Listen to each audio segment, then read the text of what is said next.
Salutations everybody, it is Matty here today, and we got ourselves a roaring hot Xbox news update. Avowed, one of the most anticipated Xbox first-party exclusives coming from Obsidian Entertainment, has leaked again. This has been a common thing for this game, and we're going to retrace some of the leak history here, but look at a brand new gameplay screenshot and talk a bit about when we actually may see Avowed in official capacity. Normally, I don't share that type of stuff, but honestly, I saw a ton of websites, a ton of outlets just embedding it into the article, and I went, okay, it looks old enough where it's fair game. So we're going to get into that. We're also going to talk about the Activision Blizzard deal with Xbox and Sony's involvement, and now the CMA. This has been a hot topic over the last couple of weeks, and I know a certainly exhausting one. We've talked about it endlessly here, but it's looking like for a lot of folks, they feel that the deal may be stopped by the CMA. And if so, this could represent a big turning point in our industry. What kind of Microsoft, what kind of Xbox are we dealing with after the fact? We're going to get into the latest set of restrictions that are coming to Call of Duty when it comes to Game Pass, something that I do have some thoughts on indeed. Last but not least, we're going to talk about Halo Infinite, which is shaping up finally. This winter update looks fantastic when everything's there in front of you and you know what to expect. So we're going to talk about that to wrap things up. Ladies and gentlemen, if you are new here, you're into Xbox news and information, you are absolutely in the right place. Consider subscribing. Let's begin with Avowed. Feast your eyes on the next beautiful first-person fantasy RPG, Avowed. Yep, there it is. This was a gameplay screenshot from a very old build. It was confirmed by our good friend Jez Corden, who wrote on Twitter how many people are in trouble now, and he goes, none probably, since this is a hella old pick. Now, why is Jez's word here important beyond the fact that he's Jez Corden? Well, he actually has already seen Avowed. He wrote an entire article on it, and the way he described it is, if The Outer Worlds was Obsidian's take on a Fallout-style game, Avowed is undoubtedly Obsidian's take on the Elder Scrolls. The two-handed first-person combat style is unmistakable, and there are obvious differences in the early documentation. So this looks about as Elder Scrollsy as you can get. Of course, not much to take away from here other than, again, we see the two hands crawling into the image, just like we saw when the game was officially revealed a couple of years back. You see the sword pop up, you see the hand pop up, start drawing out a spell, but it's looking like you feel it's getting to that time. We'll always go back to it until the game is finally officially revealed again that Obsidian did say we'd be seeing Avowed soon. That was a while ago. It is definitely not happening soon, and Jez has even said as much that he doesn't know the timetable for this, so it's really anyone's guess as of this moment in time. However, when it does come to Avowed and this type of game, you do want Xbox to take their time with it, because I feel this will be the satiation for Elder Scrolls fans. It'll sort of be their answer. Just like for me, as a huge Fallout fan, y'all know how I feel about The Outer Worlds.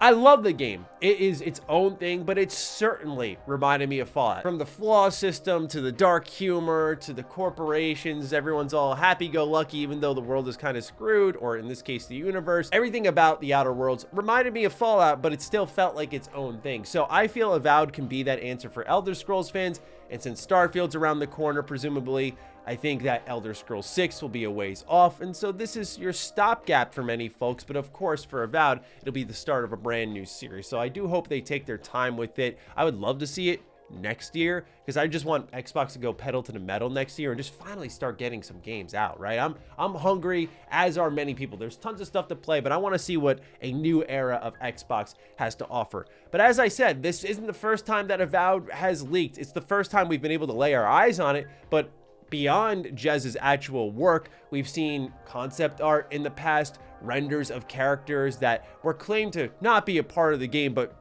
I would say clear as day are. When you look at Pillars of Eternity, you look at the enemies that you'd fight in there, you look at Avowed being set in the Pillars universe, it's pretty clear that the Unreal Engine 4 project that is referenced in these photos is 100% Avowed. And so we have a good idea of how this game will look before the screenshot even arrived. So to me, it was pretty affirming looking at it and going, okay, this is extremely early. We can tell as much, but hey, this is about what I expected, and that's cool. Of course, there's not much else to take away from it other than I'm excited. Please, for the love of God, Obsidian, just show it to me. I'm hoping for the Game Awards. That's where I moved my personal goalpost. I've just been putting it at the Game Awards for 2 years now. Like last year, it felt okay. They said we're seeing it soon, based off Obsidian's words, not my own speculation. Soon could be within that 6-month window where by the end of the year we would see Avowed, and that didn't happen. So it didn't show up at the Xbox showcase. I'm doing the same thing again. History's repeating itself. Just hopefully this time I'm right. We'll see. But anyway, ladies and gentlemen,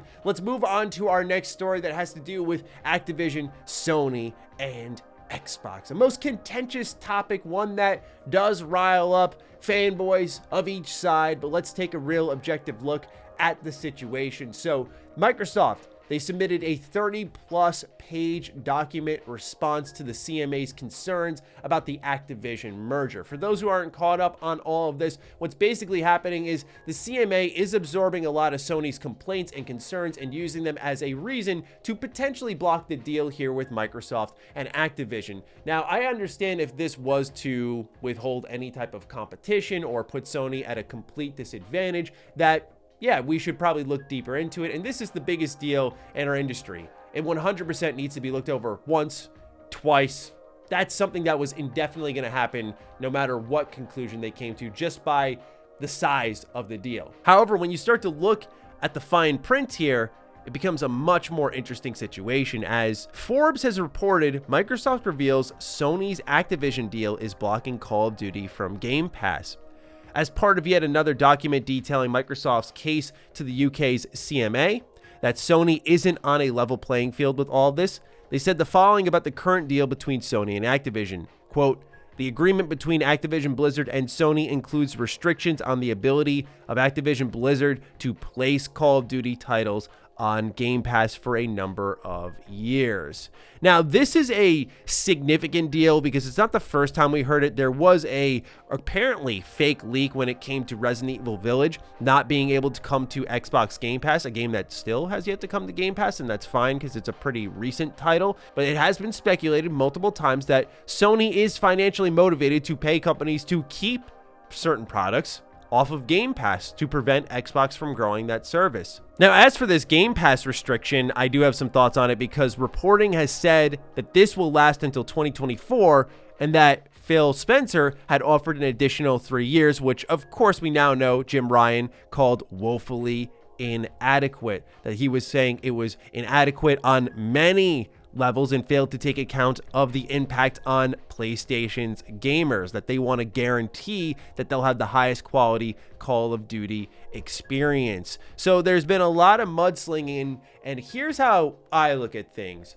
When it comes to Game Pass, this isn't a service that appeared out of thin air a year or two ago, and Xbox is gobbling up companies to start to fuel this service.